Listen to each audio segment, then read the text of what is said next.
Les vieux, ils sont largués. Ouais, voilà. On lui dira pas. Non. On est en train de développer un nouvel allumage, donc c'est en cours de test.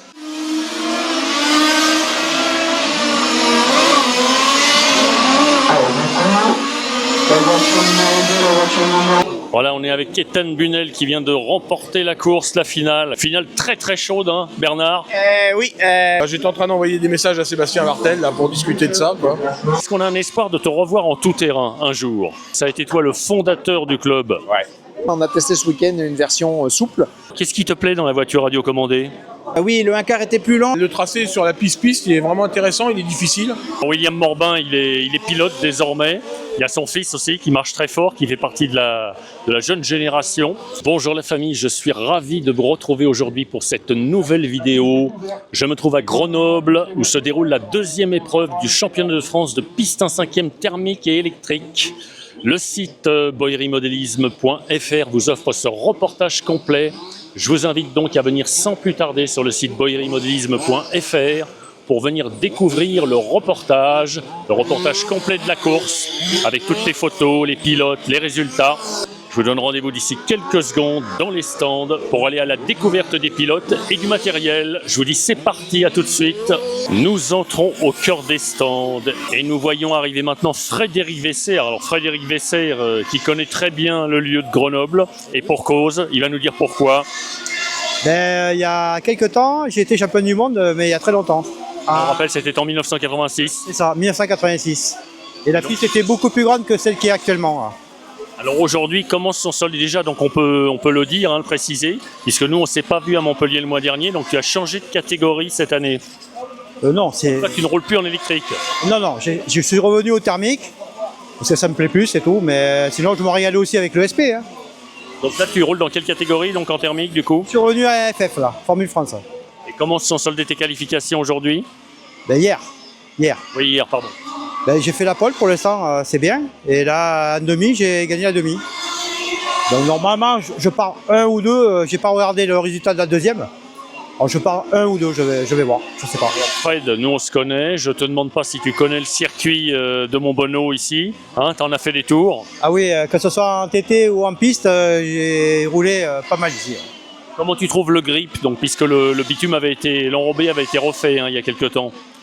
Le grip est bon, mais si tu veux, avec le pollen, le matin, on a quand même quelques petits problèmes d'adhérence. Mais ça va vite, quoi. Dès qu'il y a une série ou deux qui est passée, ça se gomme.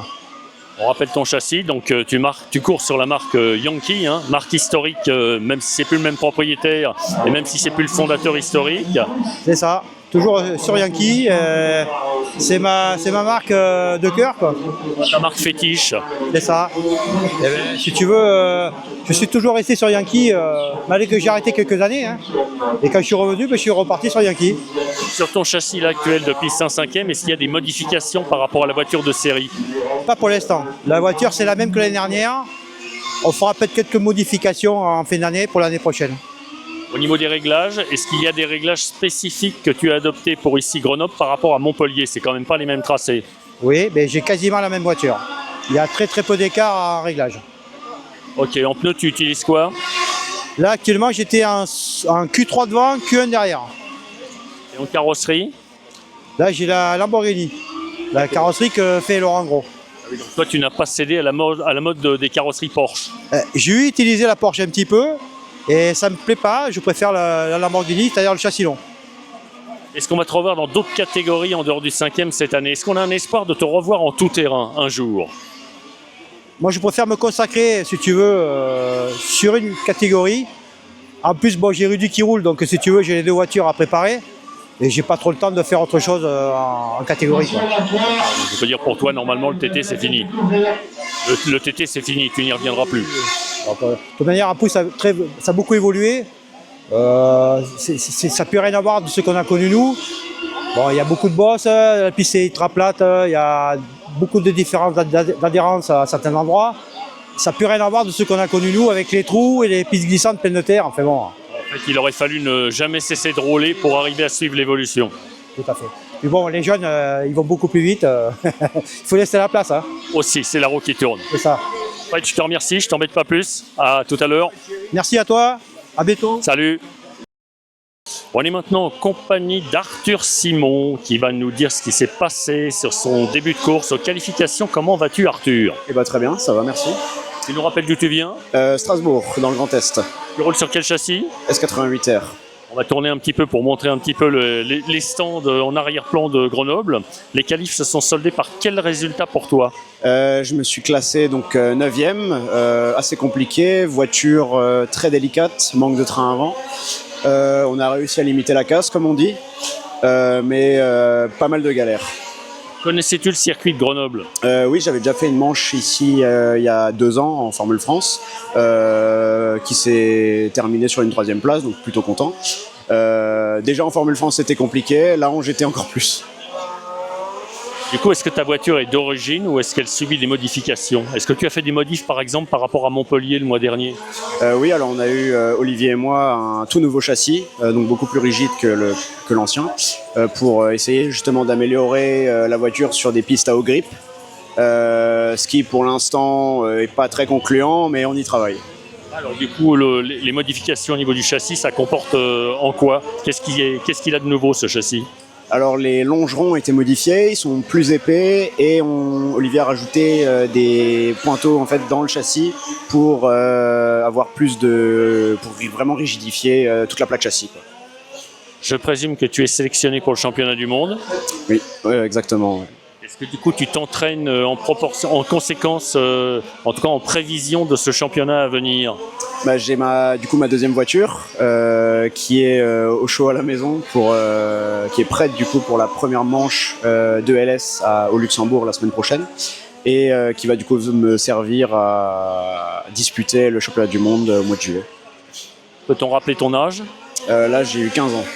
Que fais-tu dans la vie? Pour l'instant rien, je suis au collège encore, donc voilà. Est-ce que tu as une idée de ce que tu veux faire plus tard? Pour l'instant pas trop, j'aime bien l'usinage, les choses comme ça, donc voilà, à voir encore. Et du coup, la course automobile à l'échelle 1, est-ce que c'est quelque chose qui pourrait te passionner, te plaire? Ah oui, moi de toute façon, je suis passionné d'automobile depuis toujours, c'est un peu pour ça que d'ailleurs que je fais du modélisme, mais c'est un milieu très particulier quand même, et je suis bien content d'être tombé dans le modélisme plutôt que la course auto. Très bien Arthur, je te souhaite bonne course, je te dis à très bientôt, salut. Merci, salut. C'était Arthur Simon, un jeune pilote prometteur de la catégorie piste 1/5e. Donc là, je vous montre un petit peu les stands côté piste tout-terrain. Vous voyez un petit peu les voitures qui sont en attente des pilotes. On est déjà au niveau de la pause repas. Voilà, je vous montre également un pilote espagnol qui participe à la compétition. Voilà, c'est un pilote et mécano qui nous viennent d'Espagne, sympathique. On va avancer dans les stands. On va aller faire parler de nouveau Corentin Laville. S'il a un petit instant à nous consacrer, on va faire vite. Comment ça va? Alors Corentin, 2e manche du championnat de France, 2e pole position. Bah, ça va, hein, là on va bientôt partir en demi-finale dans 4-5 minutes. La voiture est prête et puis on va bien voir ce qui va se passer, hein. T'es confiant? Ça va. Et donc dans le reportage que tous les auditeurs pourront retrouver sur boyerimodélisme.fr, tu nous as confié que tu utilisais un différentiel un petit peu spécial à l'arrière de ta Formule 1. Dis-nous un petit peu de quoi il retourne. Bah moi il y en a beaucoup qui sont passés sur le différentiel Mecatech. Moi j'ai fait le choix de rester sur le différentiel SCS avec le réglage à l'extérieur pour les changements de dernière minute, les petits paris un peu fous. Je suis un peu moins performant en règle générale, mais dès qu'il y a des changements de conditions ou juste que j'ai envie de tenter des choses, bah, je suis beaucoup plus libre. Donc ça me permet plus de flexibilité. Donc, en fait, tu peux ajuster la dureté du différentiel vraiment en quelques fractions de secondes. Ouais, c'est ça, il faut à peu près 10-15 secondes pour le changer. Donc des fois, je rentre au stand juste avant la manche, dans les tours de chauffe, on fait un petit changement et je repars direct, quoi. Je te remercie, à bientôt. Merci beaucoup. Salut. Et nous sommes de nouveau avec Titoine Morbin. Titoine qui est encore cartonné au qualif. Il va nous expliquer ce qui s'est passé. Comment ça va? Bah ça va très bien et toi? Ah, la banane aujourd'hui. Oui, toujours. Alors explique-nous tes qualifs, comment ça s'est déroulé? Déjà, est-ce que tu connaissais le tracé de Grenoble et surtout le nouveau tracé? Alors il n'a pas vraiment changé, mais c'est surtout son enrobé qui avait été refait il y a quelques mois, même on parle en années déjà. Oui, j'étais déjà venu à Grenoble il y a longtemps quand je faisais encore de la Formule France et entre-temps j'étais pas revenu. Donc moi, ça faisait 1 an ou 2 ans que j'étais pas venu. Donc ça a été la redécouverte parce que la nouvelle catégorie et tout ça.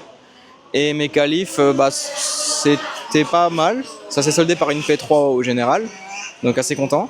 Mais devant, ça roulait encore très très vite. Et il manquait c'est quand même 2 top pilotes mondiaux devant, donc je suis assez content d'être derrière eux, d'avoir passé les 30 tours. Et là, ça s'est fait dans la dernière qualif, parce que dans la première, j'étais pas mal, mais j'ai fait une faute. Dans la deuxième, c'était pas mal aussi, mais vers la fin, j'ai eu une grosse perte de rythme due à manque d'accroche derrière, le pneu qui s'est dégradé.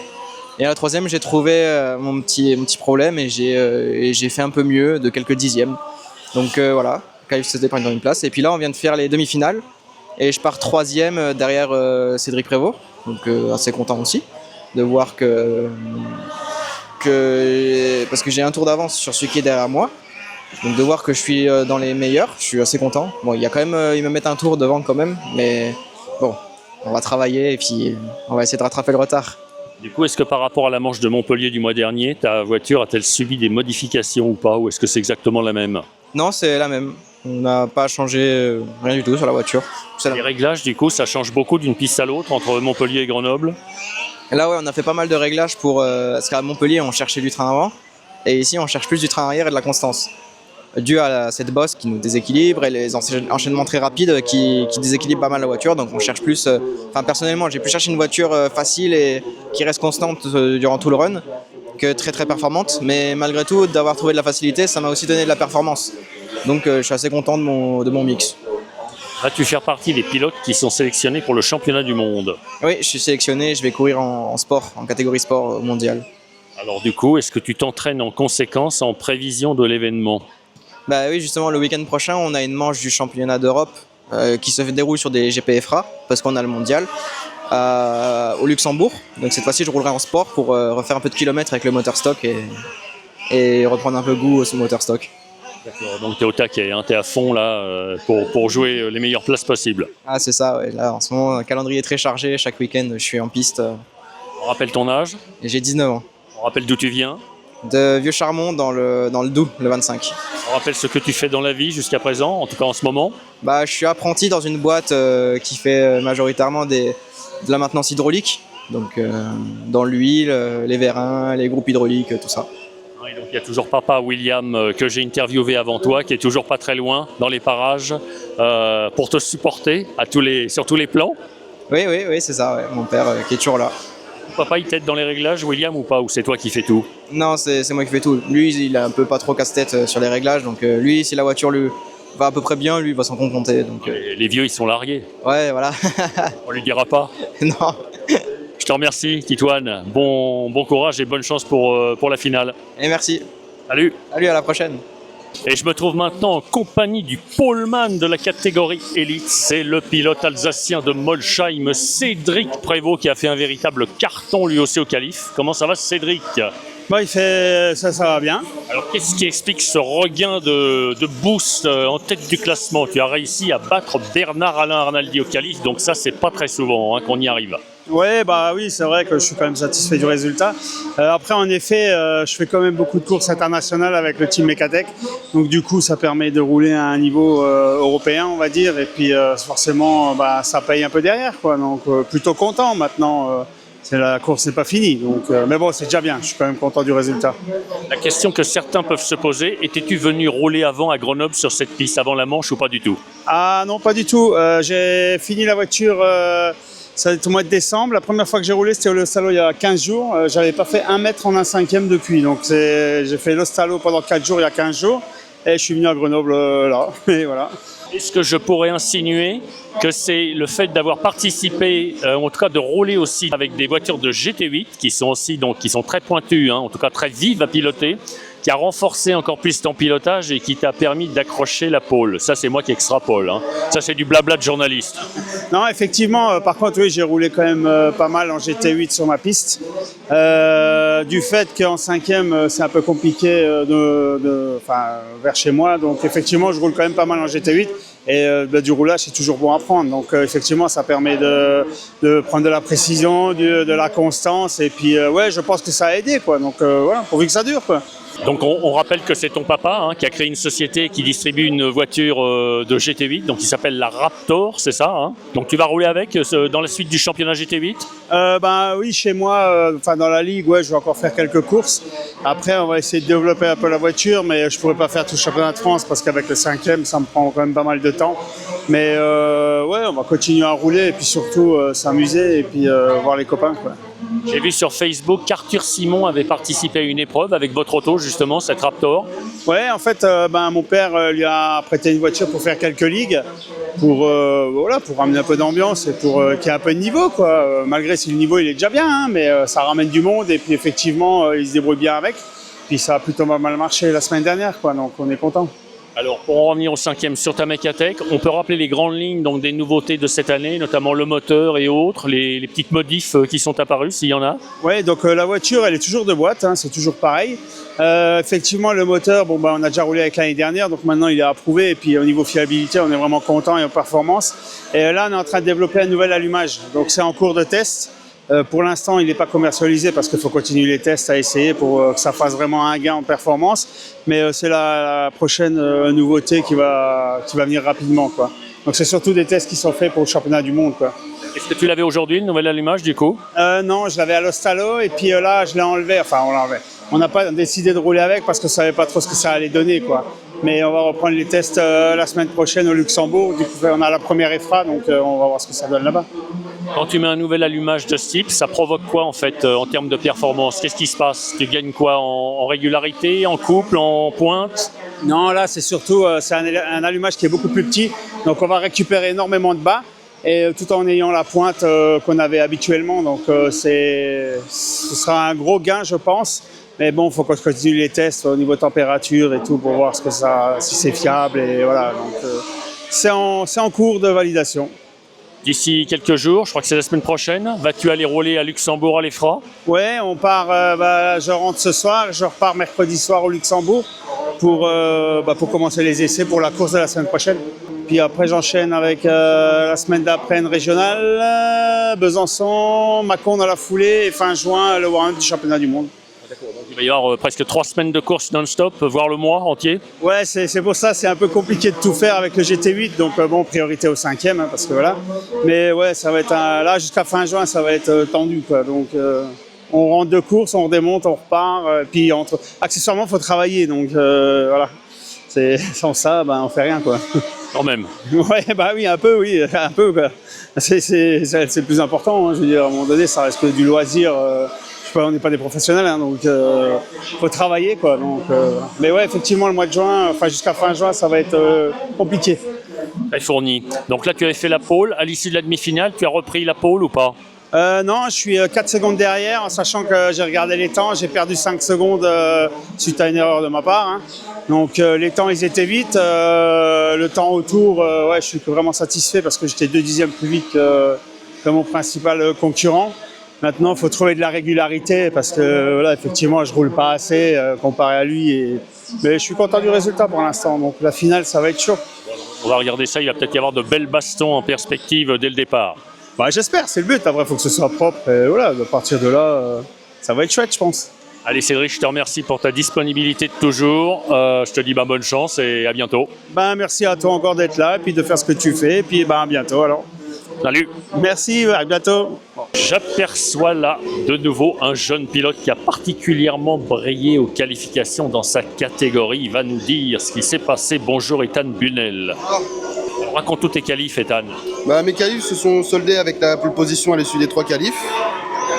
Alors je le fais avancer en même temps parce qu'il y a un vacarme infernal dans les stands avec les voitures qui roulent. Alors on reprend avec Ethan. Vas-y, raconte tous tes qualifs. Donc du coup, oui, après les 3 qualifications, avec une grosse bataille avec Rudy Vesser, j'ai réussi à prendre la pole position pour moins d'1 seconde. Donc c'est cool, au moins on a de la bataille avec Rudy, on s'amuse. Ah oui, alors très chaud. Ouais, très chaud. Ça s'est passé pareil à Montpellier. De toute façon, même là, à la fin de la demi-finale que j'ai remporté aussi. C'est le même scénario en fin de compte qui s'est reproduit à peu de choses près. Je pars P1 aussi en finale, mais pareil, sur 20 minutes, il y a 3 secondes d'écart, donc c'est rien. Donc ça va être très serré, je pense, avec aussi Raphaël qui part 3, qui roule très fort aussi. Oui, alors, Raphaël Laurent, si je dis pas de bêtises, on l'avait pas vu à Montpellier. Non, Raphaël n'était pas là parce que lui, avec ses études, mais là, il va être là sur le reste de la saison normalement. Donc ça fait encore un gros coup. Un concurrent de plus. Oui, avec beaucoup de batailles, je pense. Est-ce que du coup tu as changé beaucoup de réglages pour rouler à Grenoble par rapport aux réglages que tu avais le mois dernier à Montpellier? Vendredi, oui. J'ai eu un peu de mal sur les 3 premiers essais, avec une voiture qui braquait pas, et avec l'aide de Béa et Titoine, et même Romain. Et on a trouvé 2-3 trucs sur la voiture pour essayer de vraiment lui donner de l'angle. Et c'était vraiment mieux, parce que après du coup j'ai réussi à prendre la P1 à l'issue aussi des essais vendredi. Et j'avais trouvé une voiture qui me convenait bien. Est-ce que tu t'entraînes en dehors des courses de championnat de France? Je m'entraîne un tout petit peu en 1/5e, mais surtout en GT8, parce que ma piste elle est pas en super état pour rouler en 1/5e. J'ai pas envie d'abîmer ma voiture pour les championnats de France. Mais sinon je m'entraîne pas mal en GT8. Ouais. Est-ce que tu fais partie des pilotes qui sont sélectionnés pour le mondial? Non, parce que vu que moi j'ai pas roulé l'année dernière en GT, j'étais en Formule France, du coup j'ai pas eu de valeur en GT, du coup je suis pas sélectionné pour le mondial. Donc tu te concentres pleinement sur le championnat de France? Ouais, c'est ça, cette année uniquement les manches de championnat de France, toutes les manches, quelques courses régionales à côté, et ça sera déjà bien. Ah oui, tu roules quand même sur le régional? Un tout petit peu ouais, sur les courses autour de chez moi, pour essayer de prendre un peu plus d'expérience en GT. Peut-on rappeler ton âge? 16 ans. Que fais-tu dans la vie? Je suis en bac pro maintenance. Et tu te destines à quel métier, si tu as une idée? La mécanique ou ouais, maintenance industrielle, si possible. Très bien. Bah écoute, je te remercie. Je te souhaite bonne chance pour la finale. Salut. Salut.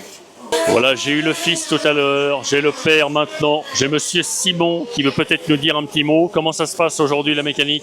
Alors, mécanique compliquée. Depuis le CF de Montpellier, en fait, on a du mal à trouver le bon setup. On a beaucoup de nouveautés sur le châssis, donc on y travaille avec Olivier Sampietro.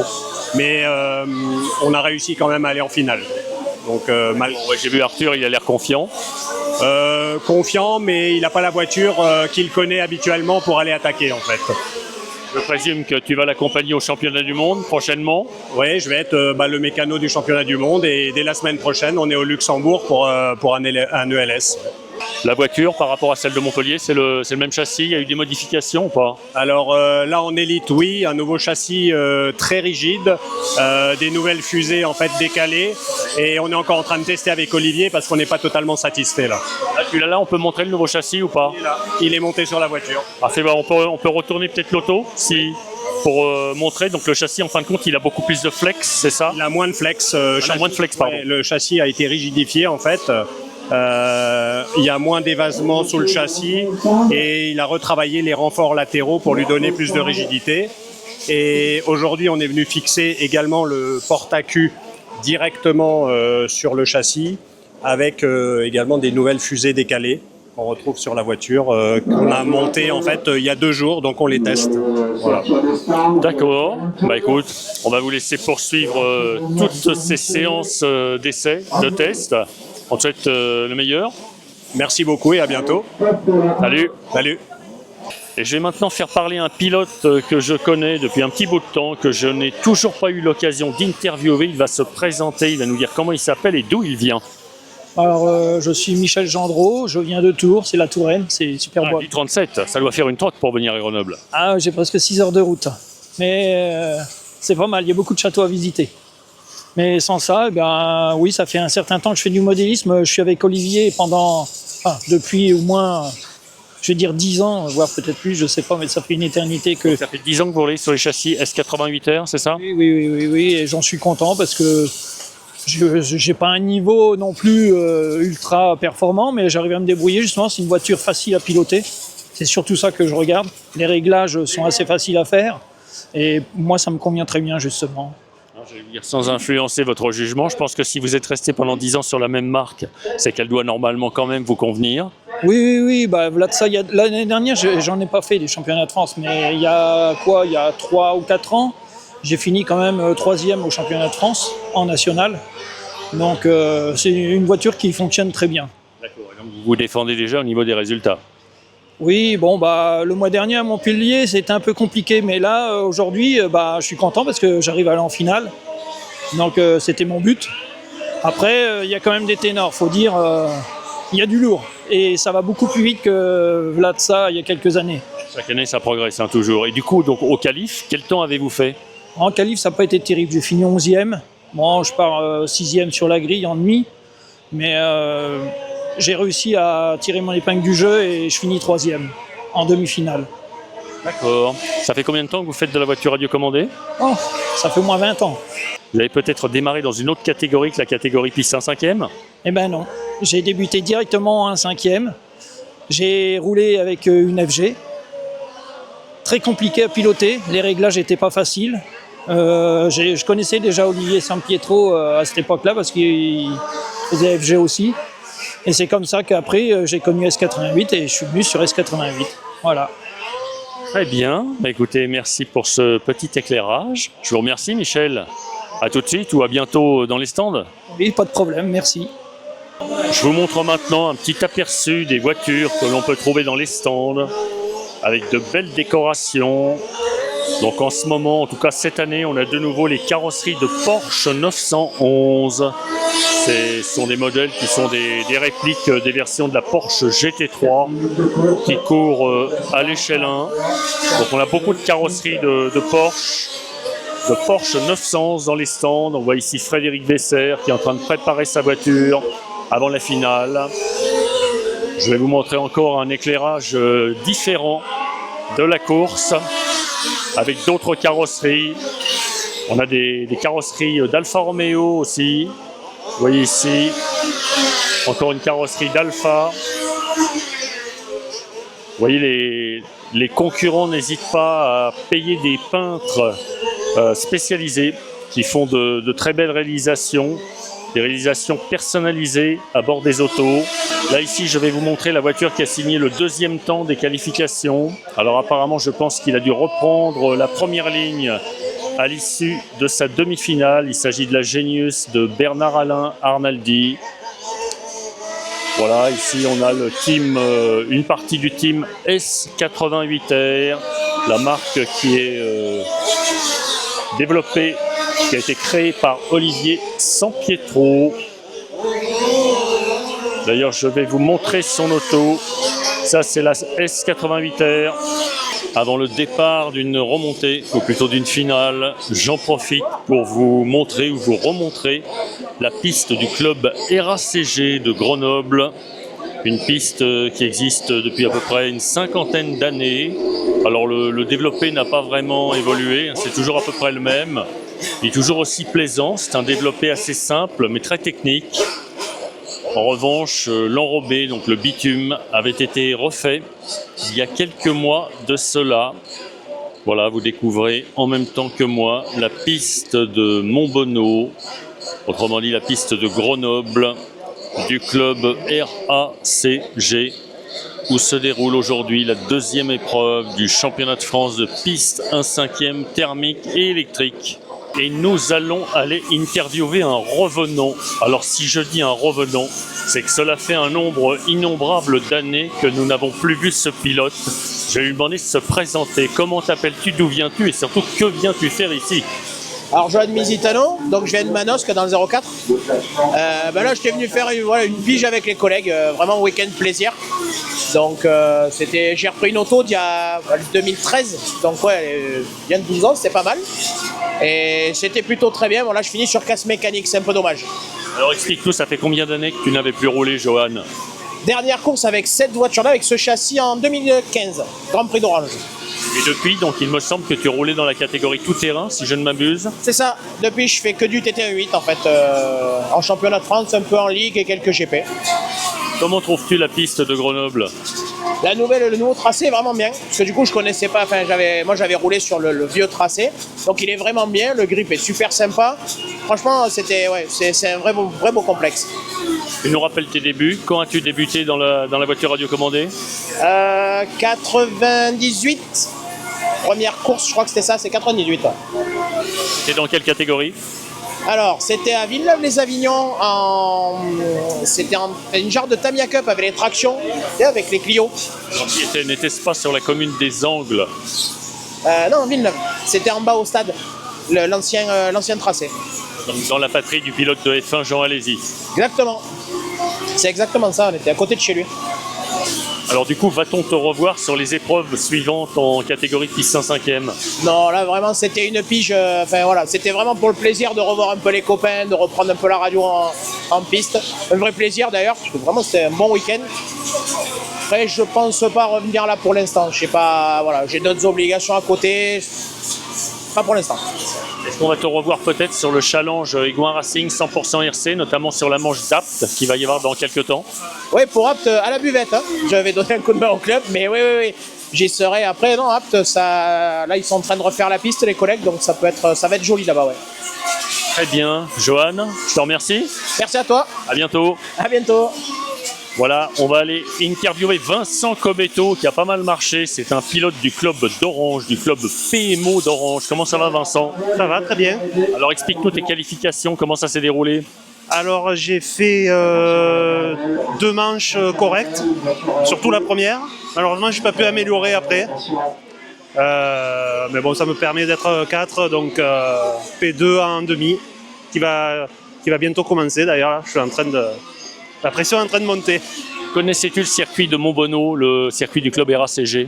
Oui, j'étais déjà venu au CF il y a 2 ans ou 3 ans. Comment trouves-tu le grip et le développé, le tracé? Alors j'aime bien ce circuit et le grip il est impeccable. Donc, du coup, on va rappeler que tu roules dans la catégorie Formule 1. Est-ce que ça a modifié tes réglages par rapport à l'épreuve précédente de Montpellier du mois dernier? Est-ce que tu as dû effectuer des modifications techniques sur son auto pour arriver à trouver le bon grip et à te mettre dans le rythme? Oui, alors c'est vrai que c'était un grip différent à Montpellier. En la température aussi, c'est beaucoup plus froid, il y avait du vent, donc là on a beaucoup plus de grip ici. Donc quelques ajustements de réglage, ouais, effectivement.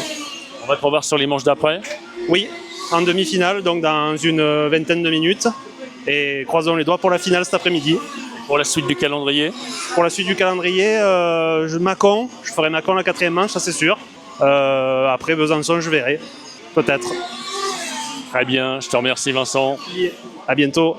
Alors que nous avons un pilote qui veut nous dire 2 ou 3 mots. Voilà, donc voyez Jean-Luc, je suis en GT national. Donc j'étais en demi-finale, malheureusement je partais en dernière position puisque j'ai eu un changement de moteur avec une pénalité. Mais une finale très intéressante, j'arrive à remonter 7e, en même tour que le 6e. Donc une très belle course, une très belle piste, très technique, franchement très intéressante. Et en fait on s'aperçoit que le championnat il prend vraiment un haut niveau, ce qui devient de plus en plus intéressant. D'accord, en plus on a 79 pilotes aujourd'hui, donc du coup le niveau est encore rehaussé d'un cran. Exactement, donc plus il y a de monde, plus on s'amuse et c'est quand même bien pour le sport. D'accord, bah écoute, merci pour ton éclairage. Et puis une petite dédicace à mon toutou qui est parti, où j'ai fait une belle carrosserie pour lui. Donc voilà, si vous voulez la voir, il n'y a pas de souci.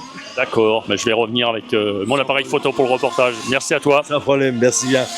Est-ce que Olivier Bigarot voudrait nous dire un petit mot? Il a fait le déplacement depuis Anglet. Enfin, j'ai Anglet. Anglette, voilà. Comment ça va? Bah ça va bien. On a une chance d'avoir une météo absolument formidable. Ce qui nous change un petit peu de la dernière course, où on était un peu entre les deux. Et là, c'est vraiment super, quoi. Enfin, voilà. On a des nouveautés, en tout cas chez toi, il y a au moins il y a un nouveau pilote qui est arrivé. Dis-nous. Et donc Rudy Lesser, qui roule donc maintenant sur Mecatech, et qui fait le 2e temps des qualifications, qui là va faire, j'espère, une magnifique finale. Il va partir avec le numéro 2, donc juste derrière Ethan. Et j'espère une très belle bataille pendant 30 minutes, mais ça, j'en doute pas. Alors on rappelle, Hobby Center, il existe depuis combien de temps ce magasin? Quasiment 40 ans, hein. Donc avant même la création de 1 quart, qui était les prémices avant le 1/5e, donc c'est un dinosaure. Donc, 40 ans après, tu continues toujours à accompagner les pilotes sur les circuits? Et oui, bien sûr, puisque mes clients donc, sont là, et donc je suis là pour les aider, les dépanner si nécessaire en matière de pièces et de conseils. Du coup, est-ce que tu participes à toutes les épreuves? Ah oui, je participe à toutes les épreuves du championnat de France. Hein. Je ne peux pas me déplacer sur toutes les courses, évidemment, mais 5-6 déplacements dans l'année. D'accord. Au niveau des nouveautés à venir, est-ce qu'il y a des nouvelles options, des nouvelles marques, des nouveaux modèles qui sont censés arriver chez toi en cours d'année? Alors au niveau des évolutions, on travaille sur des carrosseries déjà pré-peintes qui sont en exposition, et aussi sur des ailerons. Des ailerons dans des matériaux souples avec différents niveaux de forme d'aileron pour avoir des appuis différents, surtout sur la Porsche. Alors ça, c'est déjà commercialisé? Oui, c'est déjà commercialisé, mais pour l'instant, là, on a testé ce week-end une version souple donc plus intéressante parce qu'en cas de choc, hein, on va dire de tonneau, de choses comme ça, donc beaucoup plus résistant et donc qui marche avec succès. Très bien. Écoute Olivier, je te remercie. On se voit tout à l'heure. Merci à toi. Plaisir. Merci. Voilà, c'était Olivier Bigarreau qui dirige l'e-shop Hobby Center. Comment ça va? Comment vous appelez-vous? Arnaud Genzi. Vous venez d'où? Moi je viens de la Nièvre, Manicourt, à côté de Manicourt. Ça fait combien de temps que vous pratiquez la voiture radiocommandée et le 5e notamment? Alors le 5e, ça fait 3 saisons. Et la voiture radiocommandée, ça fait 42 ans. Donc, alors ce qui implique que vous ayez sans doute roulé dans d'autres catégories auparavant. J'ai beaucoup couru en un 10e TT et en un 8e TT. Avec quelle marque? Je viens du tout-terrain. La dernière, j'étais dans le Team S-Works les derniers temps, quoi. Après, j'ai eu toutes les marques. Hein. En passant, j'ai eu du Kyosho, j'ai eu du Mugen, j'ai eu quoi d'autre ouais, j'ai eu toutes les marques qui se faisaient. Hein. Du coup, est-ce que vous connaissiez ici le circuit de Grenoble? Oui, j'ai fait un CF ici il n'y a pas si longtemps que ça, ouais. Comment vous trouvez le tracé? Tracé, moi j'ai fait un CF en TT. Le tracé sur la piste, il est vraiment intéressant, il est difficile. Il est difficile d'avoir beaucoup de rythme, mais il est intéressant. J'ai mis quelques temps à trouver le setup. Et là, j'avais trouvé une voiture qui marchait vraiment fort. Là.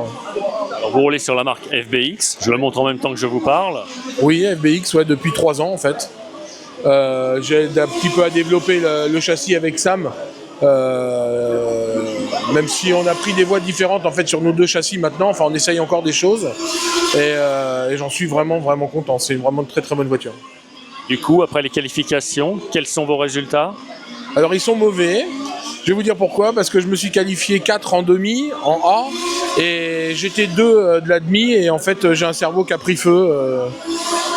WS Line, Wartel quoi, changé lundi, pris feu dimanche. Alors ça arrive, hein. C'est les risques du métier. Bah ouais, c'est le matériel neuf pourtant, ça devrait pas, mais bon. Avec les 2 premiers, j'ai fait 2 saisons. C'est comme ça. Donc du coup, la course s'arrête là ou? Ouais, la course s'arrête là. Voilà. J'étais en train d'envoyer des messages à Sébastien Vartel là, pour discuter de ça. Quoi. C'est comme ça. Très bien. Je te remercie Arnaud. Bah, merci à toi. À bientôt. Je vais tenter d'aller interviewer un nouveau pilote que je n'ai pas encore fait parler. Bonjour monsieur, pouvez-vous vous présenter? Comment vous appelez-vous? D'où venez-vous? Alexis Metzler, je viens du club du MBN à Nevers. On avait fait la Coupe de France. Et c'est ma 4e course en GT national. Avant, j'avais fait un peu de Formule France. Quand avez-vous débuté? La GT, milieu de saison dernière. En fait, j'en avais marre de la Formule France. J'ai demandé à Sam un nouveau châssis. J'ai demandé à plusieurs personnes et en fait, Sam m'en a fourni un. On a vendu un pour pas trop cher et même si la voiture avait quelques années, ben voilà. Puis on a amélioré un peu, on a mis les toutes dernières pièces. Et ça suffit largement parce que maintenant, c'est la voiture qui va trop vite par rapport à moi. Ah, donc Sam, on rappelle, c'est Samuel Bull. Ouais, donc la voiture, c'est une FBX du coup? Oui, c'est ça, c'est une FBX. Alors, c'est encore un peu l'ancien train avant. Donc j'ai le nouveau train arrière, dernier qui est sorti là à Bull. Et la différence, c'est quoi en fait par rapport à l'ancien? Eh ben, l'ancien train arrière, on avait un système de pivot ici.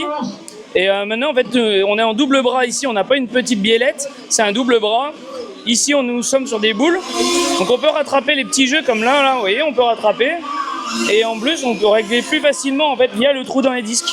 D'accord, donc c'est une épure à double triangulation dorénavant. Exactement en fait. Et la voiture est beaucoup plus stable. Avec le nouveau train arrière comme ça, la voiture elle est vraiment fixe et elle est beaucoup plus saine. Et franchement, c'est une évolution. Moi, j'ai eu les 2. Et dès que j'ai monté le nouveau train arrière, c'est vraiment... Le jour et la nuit. Ah oui, c'est le jour et la nuit. Maintenant, c'est ce qu'on disait. C'est la voiture qui va vraiment plus vite que moi. Donc ça commence à être compliqué, mais on s'y fait. Qu'est-ce que vous pensez du tracé de Grenoble? Ah, il est très bien, mais il est compliqué. Surtout sur la partie haute, réussir à bien se placer, c'est compliqué. La chicane aussi, peut-être, non, qui est particulière? Ouais, c'est la chicane. Pour bien réussir à sacrifier un peu son entrée de virage, pour bien ressortir, psychologiquement, c'est pas facile. Mais c'est vrai que par contre, on s'amuse. Surtout maintenant que le grip est là, on s'est beaucoup amusé. Ouais. Bon, et en plus, vous avez la météo pour vous ce week-end avec le soleil. Oui, on a eu la météo avec nous, c'est vrai que c'est super. On n'a pas eu de problème ni rien, donc franchement, c'est un super week-end. Et que demande le peuple? Allez, je vous laisse. Merci à vous. Merci. On va aller faire parler Nicolas Genin, un spécialiste de l'électrique. Alors Nicolas Genin, ça fait un bail qui roule. Il va nous dire depuis combien de temps pratiques-tu, Nicolas? Bonjour, j'ai commencé au 1/8e tout-terrain en loisir. Après j'ai fait du 1/4 en Yankee. Alors avec quelle marque Dans les années 90 en Yankee. Voilà, j'ai eu un peu toutes les 1/4. En commençant par la Porsche, la Venturi, et puis je mécanisais Christophe Padovani en 1/5e sur les courses de championnat de France et il m'a motivé à passer de mécano à pilote. Et là, je roule avec une Sport Proto électrique de Christophe Padovani. Ah oui, je vais la montrer. Au 1/5e, donc c'est une voiture, c'est un prototype en fait, et je roule avec depuis 2020. Voilà. Alors en quoi ce prototype est-il différent des voitures qui sont commercialisées, on va dire, prêtes à rouler? Elles le sont toutes, mais les différences c'est quoi au niveau des trains roulants, des liaisons au sol? Alors en fait c'est vraiment une voiture qui est construite comme une 1/8e ou 1/10e électrique, c'est-à-dire qu'il y a un pod, sur le train arrière qui articule comme ça. Après ça on peut libérer ici les deux brides pour avoir du latéral. Et à l'avant, il n'y a pas de suspension du tout, donc c'est la planche à roulettes, quoi. Voilà, c'est du rigide devant. Et alors là, quand on roule sur une piste déjà rapide, comme celle de Grenoble, la voiture ne sautille pas, en fait, ça ne vient pas pénaliser le train avant? Il faut être précis, il faut éviter de taper trop dans les vibreurs, parce que sinon, c'est le risque de faire une casquette. Donc oui, ça pardonne moins les erreurs, il faut chercher à être propre. Mais non, jusque-là, je pense que la hauteur des pneus Formule 1 compense aussi le fait d'absence de suspension sur l'avant. On n'a pas un train avant qui sautille, non, elle reste bien stable, au contraire, elle est même agréable à piloter. Alors du coup, toi qui as pu rouler auparavant, par le passé, en catégorie 1/4 et aujourd'hui en 5e, quelle est la voiture qui va la plus vite en fait? Est-ce que le quart, ça allait plus lentement? Le 1/4 était plus lent. Là, les 1/5e, ça galope, et puis encore plus les bons pilotes devant, ça galope très fort. Oui, le 1/4 était plus lent. Le 1/4, on travaillait beaucoup sur la fiabilisation, c'est-à-dire que celui qui finissait la course, parce qu'il avait modifié la voiture pour qu'elle soit vraiment fiable, mécaniquement, c'était un argument. Aujourd'hui, les voitures sont pour la plupart fiables. Voilà. Mais oui, c'est plus rapide le 1/5e, beaucoup plus rapide. Après les qualifications, tes résultats se sont soldés par quelle position? Tu as fait quoi au qualif? Alors en qualif, je finis 7e, donc dernier des finales A. Et voilà, aujourd'hui, on a 3 finales. D'accord. De 13 minutes. Je te souhaite bonne chance pour la suite. Eh bien, merci. Salut. Merci, bonne journée. C'était Nicolas Genin, un pilote qui officie dans la catégorie grosse échelle depuis des lustres. Tiens, nous allons refaire parler Gilles Derderian, qui nous vient de la région lyonnaise. Il est toujours fidèle au poste. Comment ça s'est passé aujourd'hui, Gilles? Très bien, on a fait la demi-finale ce matin dans de bonnes conditions. Elle a été tranquille. J'ai assuré ma place en finale, donc ça va, c'est très raisonnable. On rappelle la catégorie dans laquelle tu roules? Oui, Formule France donc. Et donc voilà, donc c'est bien passé. Maintenant on a préparé la finale, on a préparé à jour, donc dans toute la préparation de la voiture. Et maintenant on espère, on va essayer de faire le mieux possible comme d'habitude. Bon, alors il y a le petit-fils, le petit fiston qui roule aussi maintenant dans la catégorie. Explique-nous, quel âge a-t-il? Alors il a 12 ans et c'est vrai qu'il est assez précoce, il faut bien le reconnaître. Il est assez prometteur aussi, parce que le rapport roulage-performance pour l'instant est quand même très très bon. C'est un gosse qui roule très très peu en fait, qui a assez peu d'expérience, il a fait quelques courses bien sûr. Et c'est vrai qu'il se débrouille très très bien, donc on a beaucoup d'espoir en lui. Ouais. Ok, écoute, on lui souhaite bonne chance. Tu crois qu'on arrive à le faire parler? Oui, bien sûr, il le fera avec plaisir. Bon, bien sûr, il a 12 ans, il faut qu'il s'exprime un peu, mais non, il n'y a pas de souci, il le fera avec plaisir. Voilà, donc on va interviewer un jeune pilote qui fait mécano aujourd'hui. Donc aujourd'hui, il n'est pas derrière la radio, il n'est pas derrière le volant. Je vais te demander de te représenter. Comment tu t'appelles? D'où tu viens? Je m'appelle Nathan Derderian, je viens du club Auto Modèle Club d'Ampuy. Et aujourd'hui, je viens mécaniser mon papy qui roule en 1/5e. D'accord. Qu'est-ce qui te plaît dans la voiture radiocommandée? La sensation de piloter, il y a une ambiance qui est bien. Du coup, est-ce que tu aimerais piloter une vraie voiture de course? Peut-être pas maintenant parce que tu es un peu jeune. Ouais. Ouais, ça serait bien, mais après, je préfère la RC du coup. Je préfère la voiture radiocommandée. Entre toi et papa, qui est le plus rapide? Est-ce que c'est toujours papa ou est-ce que du coup tu viens essayer de lui damer un peu le pion? L'autre jour, il avait roulé avec ma GT8. Bon, du coup, j'ai réussi à battre son temps, mais après, sur une autre voiture, du coup, il roule en 1/10e, il est quand même plus vite. Donc, c'est quand même un peu dur de le dépasser en temps. Du coup, on va te revoir cette année. Où est-ce que se déroule ta prochaine course? Elle se déroule à Angoulême, le championnat de France. Et on va essayer de faire du mieux. Très bien. Écoute, je te remercie. À bientôt. À bientôt. On a deux anciens pilotes. On a Gilbert Dognon qui s'est occupé. Alors, est-ce que je peux dire que ça a été toi le fondateur du club? Ouais. Bah oui, oui, tout à fait. Alors, je peux même pas dire en quelle année c'était. Voilà, je peux te le dire puisque c'était il y a 50 ans. Ouais. Ah, voilà, ça nous replace, je vais dire 40. Non, c'est même encore une décennie de plus. Non, on fête les 50 ans cette année-là, à l'occasion de la course de 24 heures. Gilbert, il est en compagnie de William Morbin, qui est aussi un vieux de la vieille, qui avait créé une entreprise Microsystème qui fabriquait des pneumatiques. Gilbert, donc aujourd'hui, tu t'es tourné vers l'échelon. Oui. Raconte-nous brièvement. Ah, oui, c'est une assez longue histoire malgré tout, mais je vais aller vite. Dans les années 80, j'avais un ami que j'ai connu jeune, Hervé Vallier, qui faisait des compétitions. On a fait un petit peu de compétition ensemble. On a même gagné une endurance avec Hervé Vallier. Et puis après, j'ai toujours été en relation avec Hervé. Je l'ai suivi en tant que team manager de l'équipe de France dans les championnats du monde au Mexique, en Thaïlande, enfin voilà, plein d'endroits. Et puis ensuite, professionnellement, on a travaillé ensemble parce que en tant que sous-traitant. Et il y a 6 ans maintenant, Hervé a souhaité dire c'est le moment, si on est pour faire une voiture, c'est le moment qu'on fabrique notre propre voiture. Et voilà, et l'aventure a commencé maintenant. Alors officiellement, point de vue, c'est il y a 5 ans, mais voilà, la voiture est maintenant commercialisée. Il y en a bientôt 40 sur la route et une super aventure à l'échelle 1. Et on s'est pas mal servi du modélisme, faut le dire franchement. Ouais. Très bien. Je fais parler William 2 secondes. Alors William Morbin, il est pilote désormais. Il y a son fils aussi qui marche très fort, qui fait partie de la jeune génération.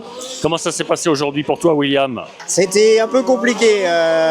Étrangement, une voiture qui d'habitude manque un peu d'avant et j'en avais trop dès le vendredi. Donc il a fallu régler pour y arriver. Et là, je crois que c'est à peu près bien. Donc on va voir en finale ce que ça va donner. Mais je reviens un petit peu en arrière. Tu demandais l'ancienneté du club. Il y a 40 ans déjà, moi j'étais dans les spectateurs là-bas et voir le sacre de Fred Vaisseur, champion du monde là sur la piste tout-terrain. Donc le club remonte forcément avant, mais il y a 40 ans j'étais déjà modéliste et je suis encore là aujourd'hui. Donc voilà, et on a du beau temps, donc ça nous fait du bien. Du coup, est-ce que tu vas accompagner ton fils Titouan sur toutes les manches de championnat de France à venir cette année? Tu l'accompagnes tout le temps? Alors je l'accompagne, je ne sais pas si je l'accompagne et je fais le CF en même temps. Non, on avait dit qu'en 2024 on reprendrait le CF, donc on fait ensemble le championnat de France, lui de son côté, moi du mien ici. Et on va continuer, oui, et je vais l'accompagner au championnat du monde. Toujours sur Yankee pour ce qui te concerne? Oui, moi je reste sur Yankee parce que bon, voilà, la voiture me convient, mais je vois surtout pour la Formule France que bon, y a de la bagarre. Il y a des marques qui ont repris du souffle et ça recrée de la compétition, donc c'est plutôt bien. Alors là, c'est plutôt le côté fédéral qui parle, mais je reste néanmoins modéliste et c'est vrai que je m'amuse bien avec ces voitures-là, donc je vais continuer. Et puis comme ça fait 45 ans que ça dure, eh bien, j'ai pas l'impression que ça va s'arrêter de sitôt. Du coup, je repasse à Gilbert 2 secondes. Gilbert, est-ce qu'il t'arrive de pratiquer à nouveau, d'avoir une voiture radiocommandée en main ou plus jamais? Alors la voiture, en toute honnêteté, la voiture radiocommandée, non. Si ce n'est qu'avec mon petit-fils dans le jardin, dans le terrain. Par contre, j'ai toujours continué à faire du planeur radiocommandé. Voilà, ça me permet de garder des capacités de pilotage quand même et puis de profiter de bons moments avec, pareil, dans l'esprit club. Hein. Voilà, toujours. Très attaché au club. Écoute, on souhaite longue vie à De Valliette. Tu prononces le T ou pas? Non, on ne prononce pas, De Vallier. En fait, le nom est un peu issu du nom d'Hervé Vallier, qui est le créateur. Et on rappelle les caractéristiques techniques vite fait des autos, notamment au niveau puissance, motorisation, on a quoi là-dessous? Le poids aussi, très important. Alors, 225 chevaux, ça c'est pour 680 kg, on est pas mal. Et surtout, ce qui rend la voiture très agréable et performante, c'est 300 Nm de couple et surtout à 2200 tours minute. Donc ça pousse dès les bas régimes. Dès les bas régimes. On peut faire patiner les rouges qu'en troisième. C'est pas du tout la philosophie de la voiture, mais on l'a testé sur circuit. Elle a des très très bonnes capacités. On a été très respectueux des géométries, voilà. Et on a quelques petites solutions qui sont issues du monde de la voiture radiocommandée. Si je peux, je glisserai une photo. Il y en a des très belles, hein. Je rêverais d'en avoir une. Moi, j'adore le rouge, le jaune. Hein. Elles ont des couleurs, alors c'est très rétro, mais en même temps avec une mécanique très moderne. Voilà, c'est ça. Alors, au début, on a présenté la première voiture était rouge. On a vendu des voitures rouges. Après, on a présenté la blanche. On a vendu des voitures blanches. Après, on a présenté la bleue. Enfin, voilà.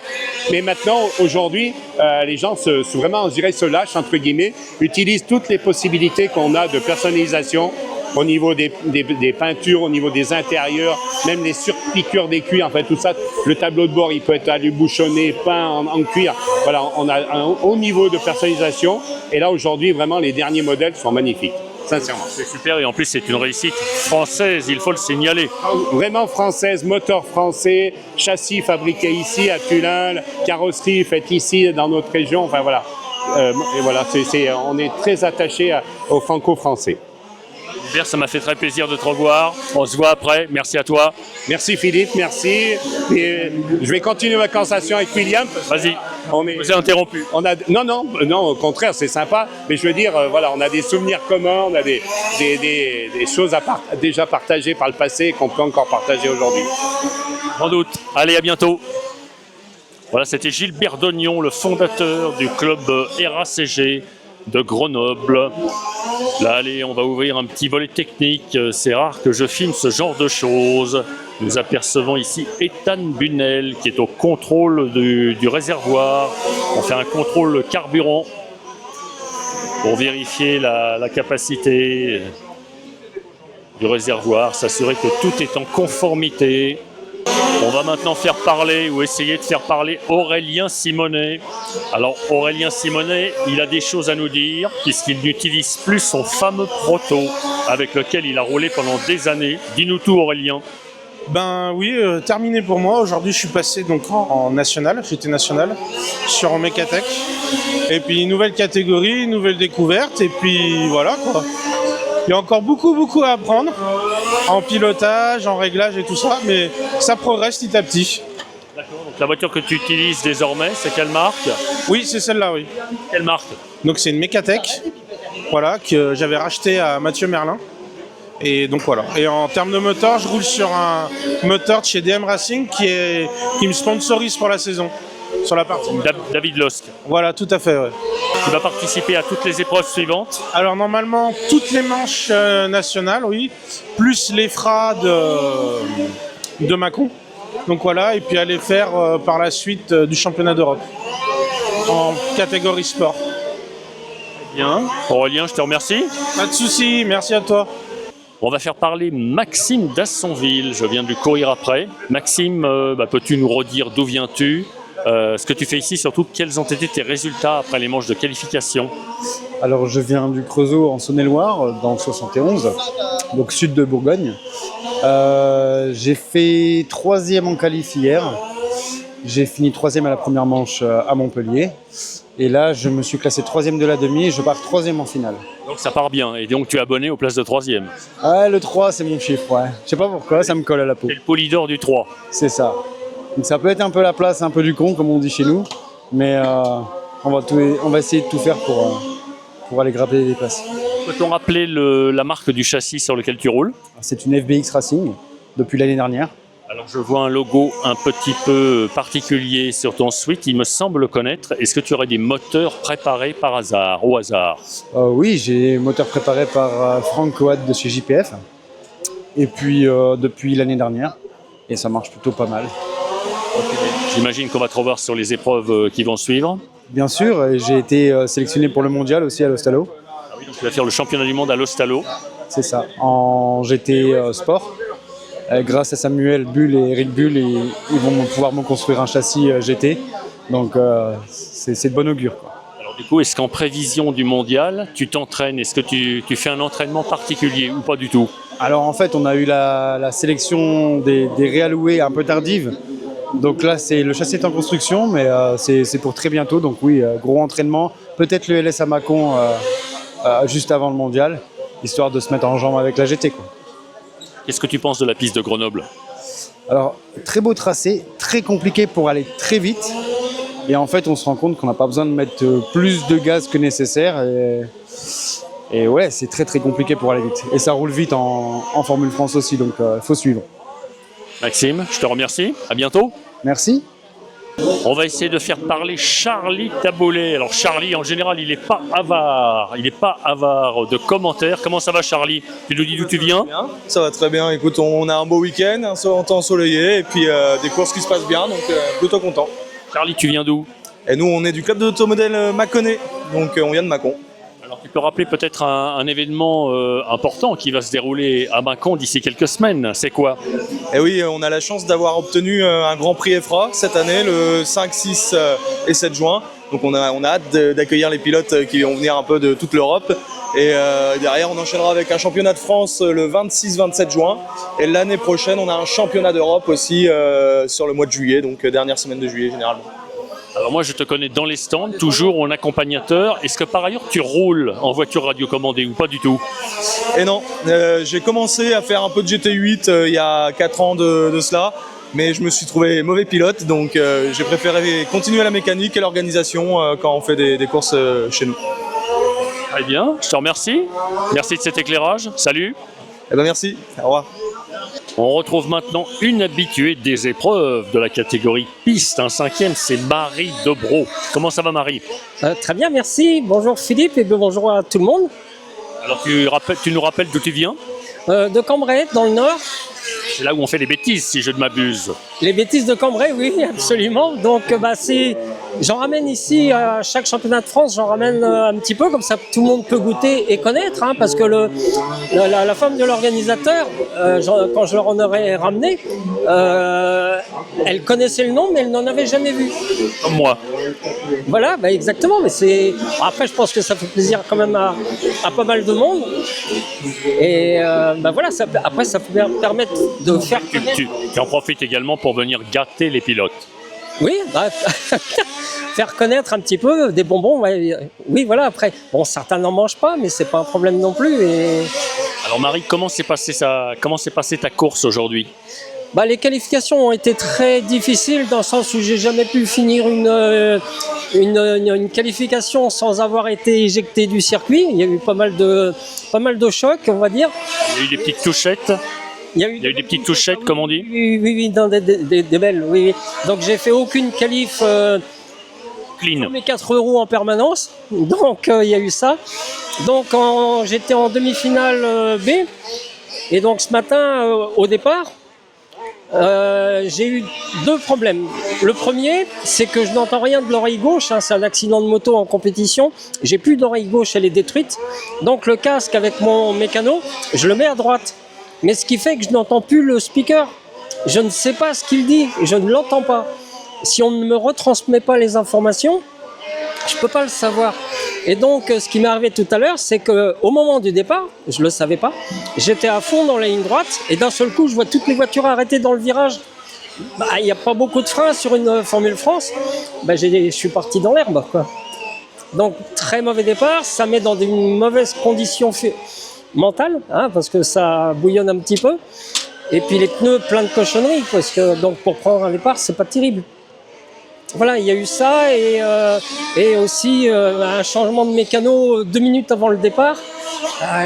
Voilà, donc j'ai dû trouver quelqu'un d'autre pour remplacer, ce qui ne met pas en bonne condition non plus. Mais enfin bon, voilà, ça a été... Après, la course s'est bien passée dans l'ensemble. Hein, à part moi, mentalement, j'étais un peu tendu, et avec tout ce que je viens de dire. Et bon, après j'ai laissé passer ceux qui arrivaient. Des fois je ramassais plein de cochonneries sur les pneus. Donc ça a été une demi-finale. On m'a félicité après, il y en a 2 qui sont venus me voir en me disant que j'avais fait une belle course. Oui, mais pas du tout comme je l'aurais voulu. Bon, donc on va dire que ce sera une course à oublier. On apprend toujours. Moi j'apprends au fur et à mesure. Parce que ça fait que 2 ans. Hein. Bon, là j'attaque ma 3e année, donc c'est pas non plus énorme. Donc à chaque course en championnat de France, j'apprends énormément de choses, même avec mes échecs.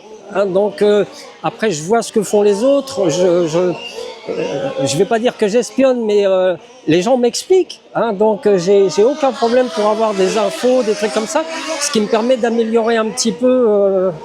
Du coup, tu en retires des bénéfices pour les épreuves d'après, pour les épreuves suivantes.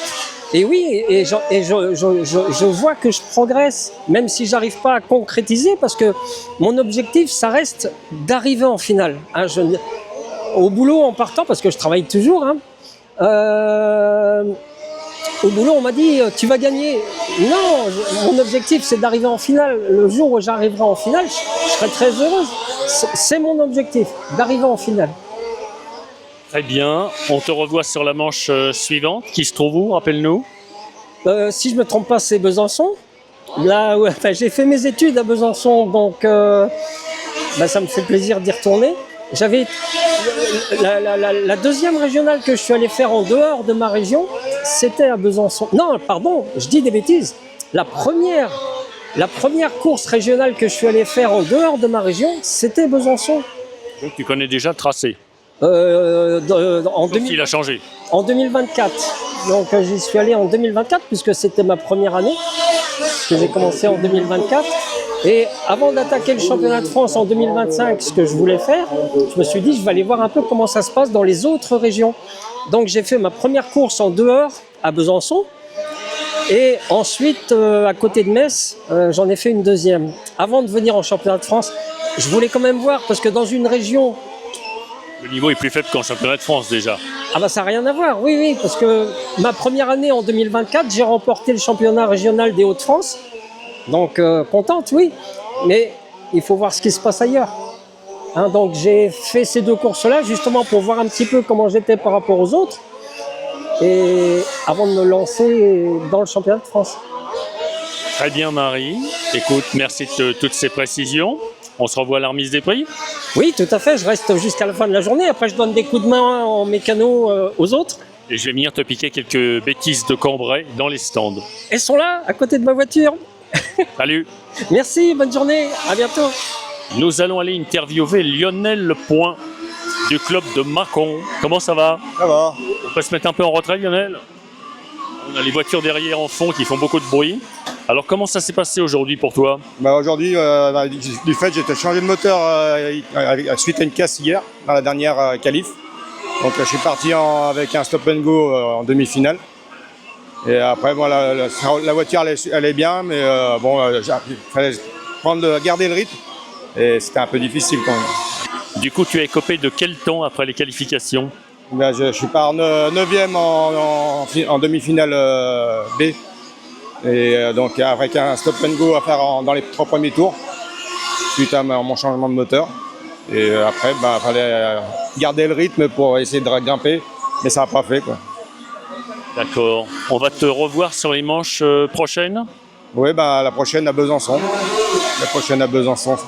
Je te remercie. De rien.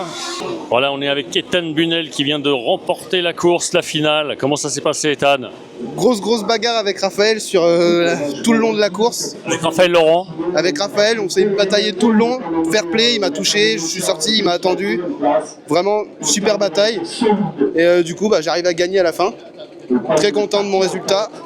Et voilà. Est-ce que tu as une idée de combien tu devances le deuxième? Non, je crois que j'ai 3 tours d'avance. 2 ou 3 tours d'avance. Mais j'ai à la fin, quand Raphaël a eu un problème, du coup j'ai baissé le rythme pour assurer l'essence. On te remercie, bravo à toi. Merci. Voilà, on va aller saisir Bernard Alain Arnaldi au sortir du podium. Finale très chaude, hein, Bernard? Oui, finale, comme je m'attendais, très combattue. On a eu un peu chacun un peu nos hauts et nos bas, ce qui a fait que ça a été comme ça. Après, dommage, à la fin, j'ai perdu un peu le contact avec les dépassements des retardataires. Là, j'ai perdu beaucoup. Et j'ai pas lâché. Et bon, j'avais une stratégie plutôt conservatrice dès le début. Et bon, c'est ce qui a payé à la fin. Voilà, donc victoire pour la deuxième manche du championnat de France. Et oui, tout à fait. Après la première où j'avais eu un problème technique très bête, et là je gagne. Bon, j'aurais préféré gagner avec plus de facilité, mais c'est toujours bien d'être combattu et disputé. Ça fait bien, ça fait travailler. Ça fait partie de la course. Tout à fait, c'est bien, il faut. Allez, à bientôt. Salut. Ciao, ciao. Merci à tous. La famille, cette vidéo est maintenant terminée. J'espère qu'elle vous aura plu. Rendez-vous sur le site boerimodélisme.fr pour venir voir le reportage complet de cette compétition. Quant à moi, je vous dis à très bientôt pour de nouvelles aventures en vidéo. Ciao, ciao la famille. À bientôt.